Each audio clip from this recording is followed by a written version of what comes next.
السلام عليكم ورحمة الله. الحمد لله رب العالمين، والصلاة والسلام على أشرف المرسلين نبينا محمد وعلى آله وصحبه أجمعين. This is Aqidah session, and we've been, since before Ramadan we didn't have classes, and we were going through the book titled Fadl al-Islam. And the book is, the link of the book or the file is in the Telegram, inshallah, group. So whoever wants to download it, please do so. And we're almost done with the book.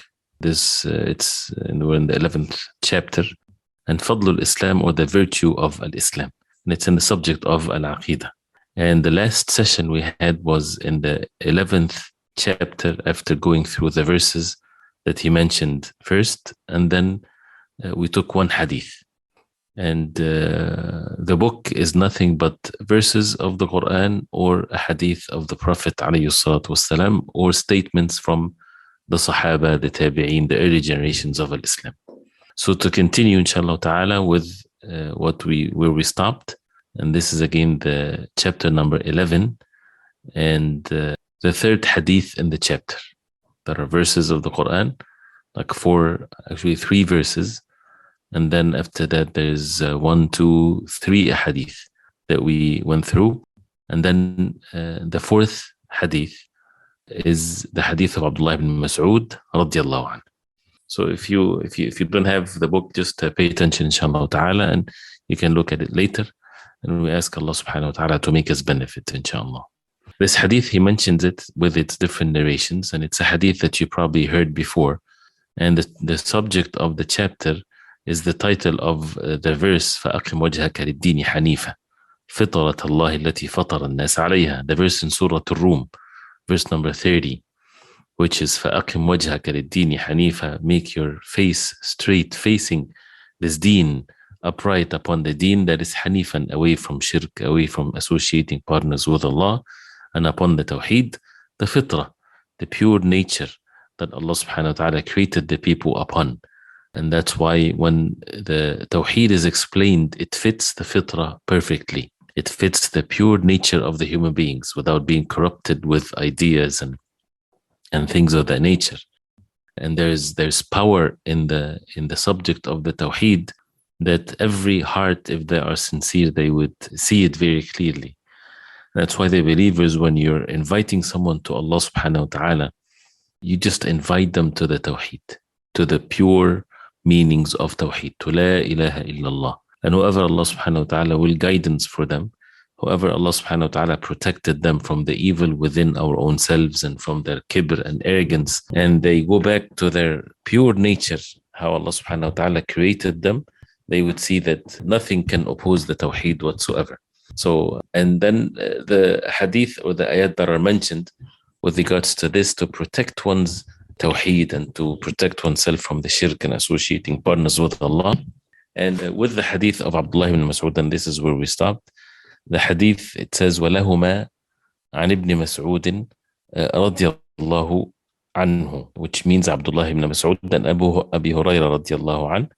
وَلَهُمَا عَنِ ابْنِ مَسْعُود رضي الله عنه, Muslim, where the Prophet عليه الصلاة والسلام, he said, قال رسول الله صلى الله عليه وسلم أنا فرطكم على الحوض.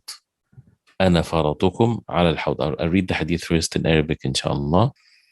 أنا فرطكم على الحوض ولا يرفعن إلي رجال من أمتي حتى إذا أهويت لأناولهم اختلجوا دوني فأقول أي رب أصحابي فيقال إنك لا تدري ما أحدثوا بعدك. This is the first narration, which means the Prophet sallallahu alaihi wasallam, he said, أنا فرطكم على الحوض. فرطكم, that means I will be ahead of you by the hawd. I'll be ahead of you by the hawd. And al-farat is a word that is used when people are traveling. They are traveling together in a journey.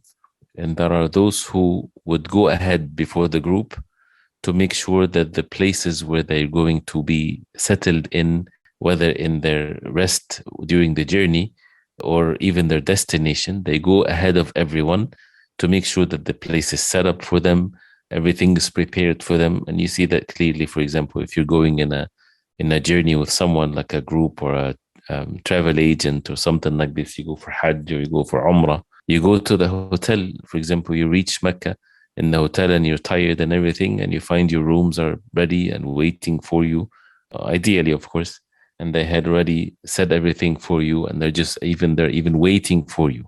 So this is what is meaning by ana faratukum. That means I will be ahead of you. The Prophet والسلام, is saying that in this authentic hadith in Bukhari and Muslim, ana faratukum al hawd. That means I will be ahead of you, waiting for you by the hawd. As we know, the Prophet والسلام, one of the first, will be resurrected in the Day of Judgment. And when people are resurrected in the Day of Judgment, the believers are going to searching, looking for the Prophet والسلام. And the Prophet والسلام, in this life, he gave us the directions by where to look for. The Prophet والسلام, will be by the hawd, and al-hawd is this container or this basin or this place where there's going to be water in it. Allah subhanahu wa ta'ala gave the Prophet والسلام, al-hawd in the Day of Judgment, that it receives the water from the Nahr or the river of Al-Kawthar in Jannah. And Al-Hawd is one of the things that clearly the matters of beliefs of the hereafter, that the Prophet ﷺ will be given Al-Hawd, and he will give his ummah, his followers, drinks from it. And the hadith states this, but he mentioned the hadith in this chapter not because of the subject of Al-Hawd, and this is part of matters of belief. Of course, this is already obvious, but there's a reason why he mentioned this hadith.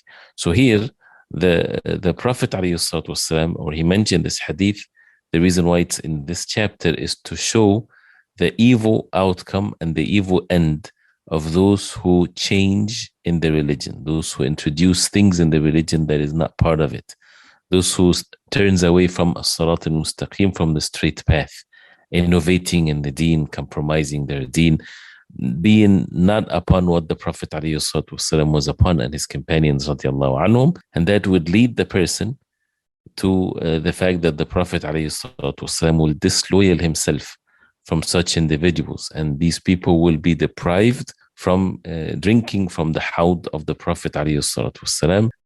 And whoever falls into the bid'ah, innovations in the deen, then he deserves to be deprived. Why? Because he introduced to the deen, to the religion, but it's not part of it. So the Prophet ﷺ, he said, "Ana faratukum al hawd." I will be ahead of you by the hawd. And then he said, ﷺ, وَلَا يُرْفَعَنَّ إِلَيَّ رِجَالٌ مِّنْ أُمَّتِي. Yurfa'anna, and the lam and the nun at the end to make it stress that this is with certainty, they will be elevated, or basically it's not physically elevated, but that means they will be presented to me. Rijalun min ummati, men from among my ummah, they will be presented to me. You know, everybody wants to drink from that, from al-hawd. So the people keep on coming to the hawd. So some men will come to drink from the hawd of the Prophet ﷺ, and they will be, presented to the Prophet ﷺ. حتى إذا أهويت لأناولهم, till the point, and that shows the closeness of the action here, till I'm almost أهويت, bringing down something, to bring down something. So till I'm almost bringing down to give them, لأناولهم, that means to give them the cup to drink from al-hawd, لأناولهم, for me to give them, اختلجوا دوني. اختلجوا, which means they will be taken away with force from me. Right? This is what اختلجوا means.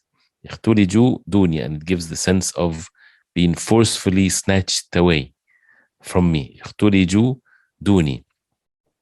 Then the Prophet ﷺ, he said, فأقول, I would say, أي ربي أصحابي, O my Lord, أصحابي, my companions, my people. فيقال, then it will be said to me, إنك لا تدري ما أحدثوا بعدك. You do not know what they introduced after you. You do not know what introduced after you. So what made them deprived from drinking from the hawd of the Prophet ﷺ is the word أحدثوا. أحدثوا, that means something new, that what they introduced after you, بعدك, after you. They introduced something from the religion that is not part of the religion. and this is why they will be snatched away, taken away from the hawd of the Prophet ﷺ, which is, of course, a sign of punishment. And also, as the next narration, he says, وَلَهُمَا عن أبي هريرة رضي الله عنه, narrated from, reported by Abi Hurairah رضي الله عنه, أن رسول الله صلى الله عليه وسلم قال, that the Messenger صلى الله عليه وسلم said, وَدِدْتُ أَنَّ قَدْ رَأَيْنَا إِخْوَانَنَا.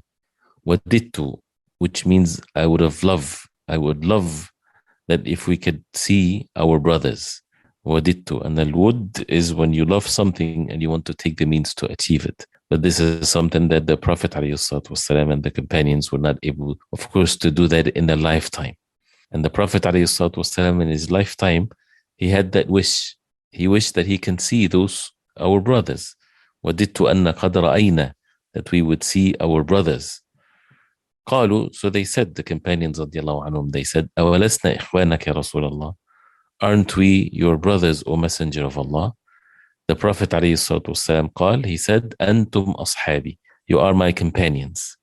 وإخواننا الذين لم يأتوا بعد, and our brothers, those who did not come yet.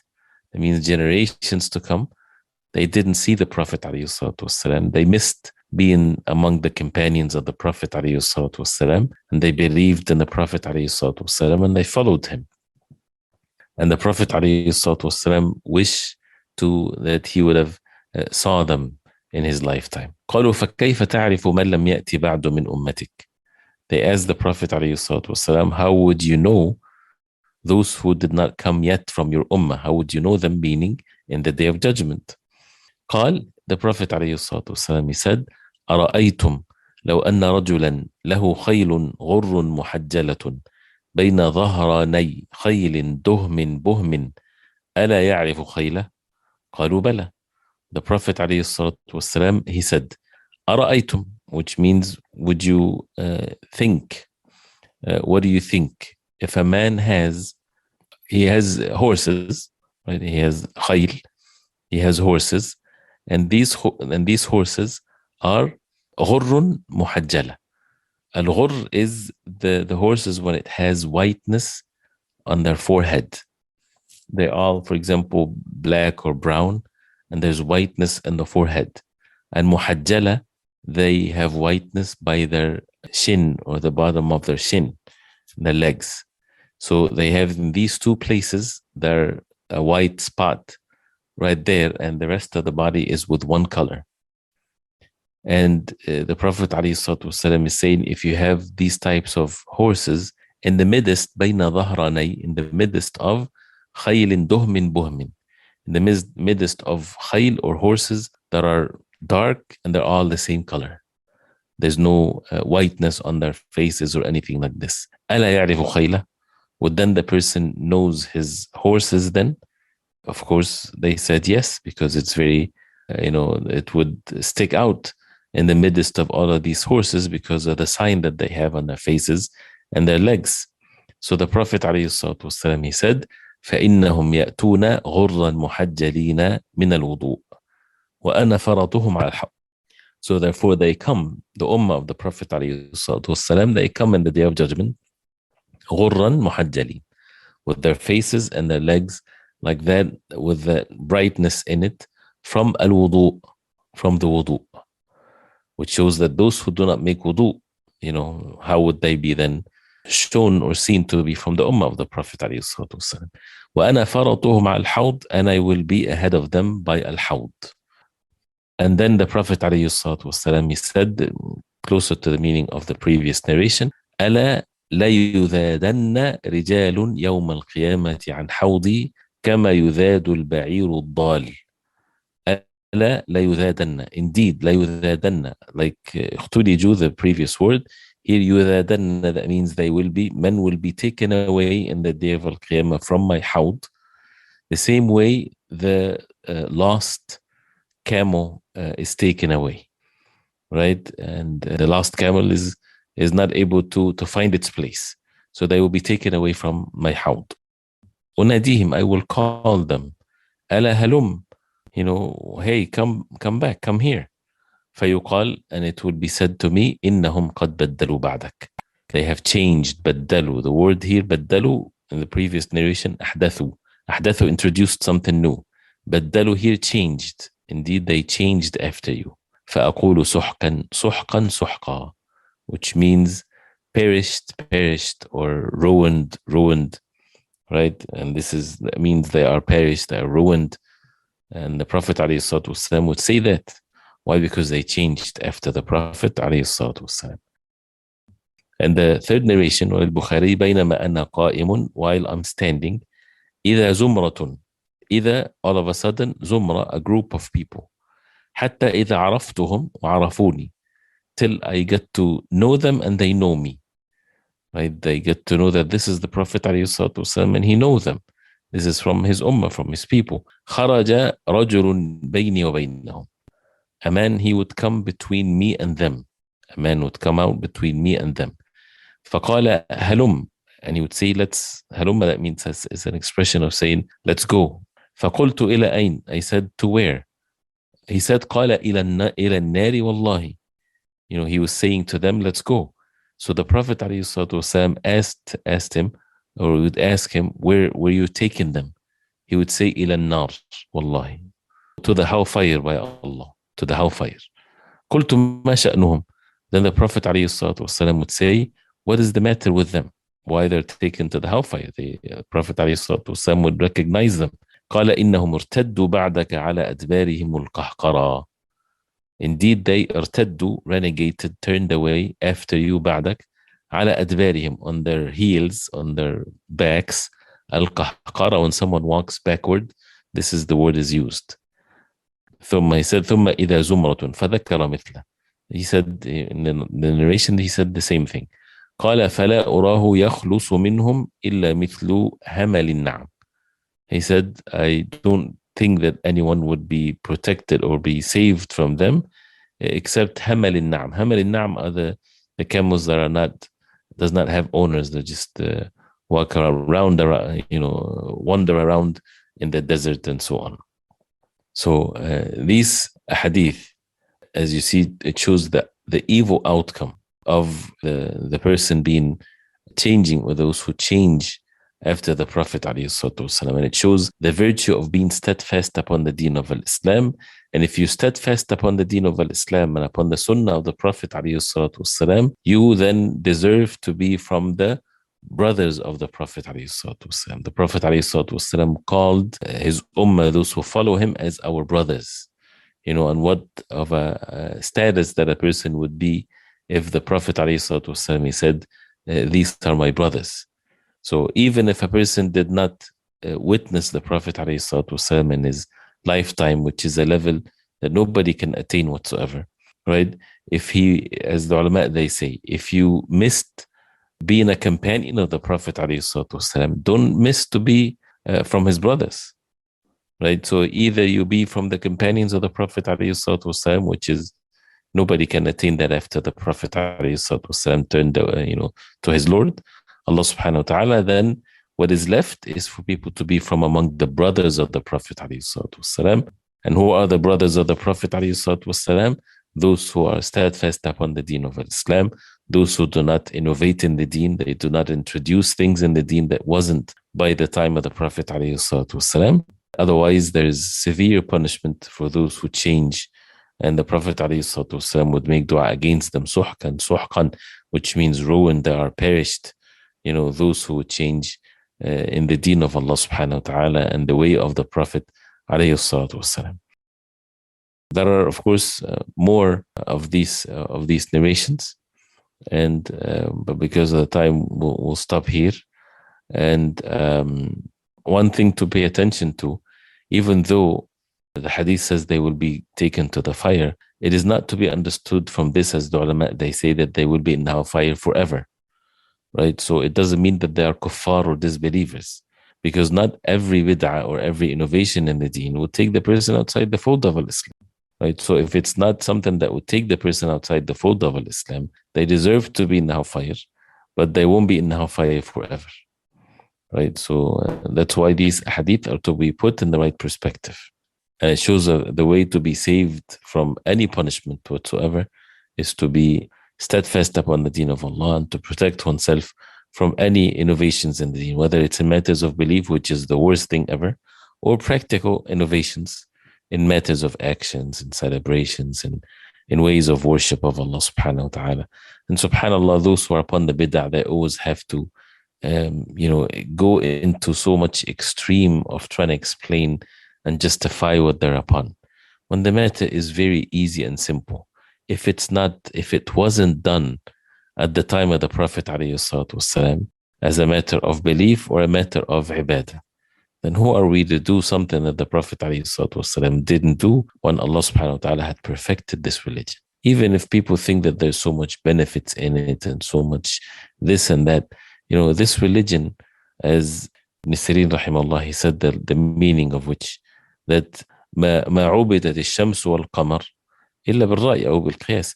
The sun and the moon, they have never been worshipped except because of the opinions of people, or people using the wrong analogy or something like this.